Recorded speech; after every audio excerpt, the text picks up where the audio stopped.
Alright, hello, my name is Tariq Jeffries, and this is my video submission for Exam 2. Um, so I kind of messed up on the first one, so you can see all the work's pretty much done. I'll still explain it like normal, but that will explain a lot of what you see here. But first, everything multiplied by 4 because the last PID of my account is 4. Ends with a 4. So here we have C, because 3 times 4 is 12, and in hexadecimal that is equal to C. And then here we have 4. So right out of the gates we have this hexadecimal that we have to be turned into MIPS assembly instruction. Simply all I did was convert it to binary, and you can see here's the long number of binary that it would be. And I then took the first 6 digits of the number, and you can see we have and I will become the original, or that'll become the instruction, which tells us that it is a immediate instructions type. So then, with that being known, we know that the next 5 will be our RS, and the next 5 after that will be our RT, and everything after that will be a value. So I converted this particular part for RS into by a decimal, where I got the number 4. I turned RT into decimal as well, where I got 10 for the decimal conversion here, and 4 is the decimal conversion for this number here. And if we look at our data chart, we will see, which is also how we found and. Our data chart tells us that this is and increment here, and once again 4 is a $A0 on the chart, and 10 is $T2 on that chart as well, which gives us the final MIPS assembly instruction as and I $T2. T2 is first because it is the delivery register. And $A0 or not dollar sign, and it's comma 4 being the increment that it will be going up by, which is 4. And this brings us to the second part where we do this once again. You can see I convert it to to binary here. Take the first 6, look at the data chart, find branch equal to. Now I know that it is once again a immediate instruction type. The next 5 is the RS, the 5 after that RT. Convert these 5 digits here into decimal, where I get 10 once again, and convert these zeros over here to decimal, which is 0, obviously. And and the last digits here are equal to 12 in decimal. So here we have once again a branch equal to $0,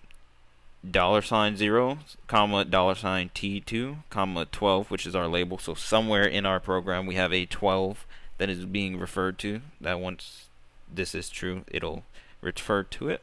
Now for the second problem, once again I did mess up, so all of this is pretty much pre-written down. I'll still explain it though.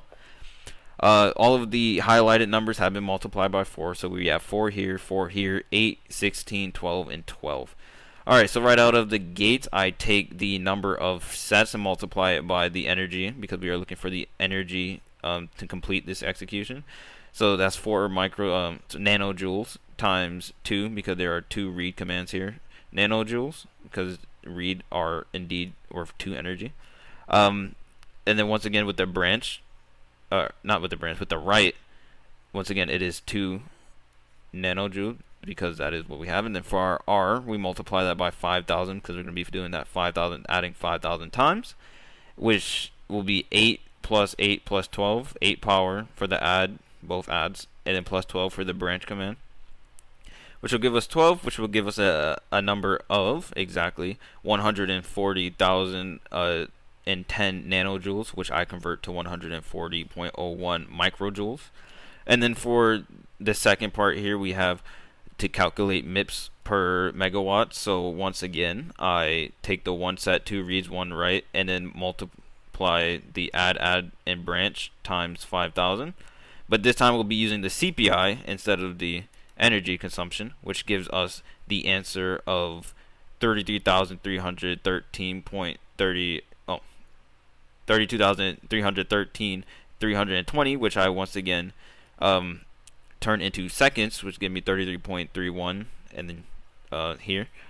And then I have 3 instructions for a set read and read. So that's what this is. Then this is the one write, and inside once again we have the 3 instructions for our R, which gives us 15,004 instructions in total. And you can see I transform this into millions here. All I do is just move the the decimal to the left 6 times. That way I can have this in terms of millions of instructions. I divide the millions of instructions by the time that it takes to get the total MIPS here, which is 450. That's where this comes from. And then I use the equation E equals P times runtime to, believe it or not, find the milliwatts, which is very sloppily written over here because I ran out of room. But I divided because of the... Oh, I forgot why I divided. But I divided here... Wow, my brain just blanked. And got 4.203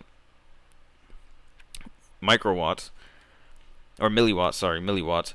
And then I divided the total number of MIPS by the milliwatts because that is what we are looking for in the end. And I get 0.0716 MIPS per milliwatt.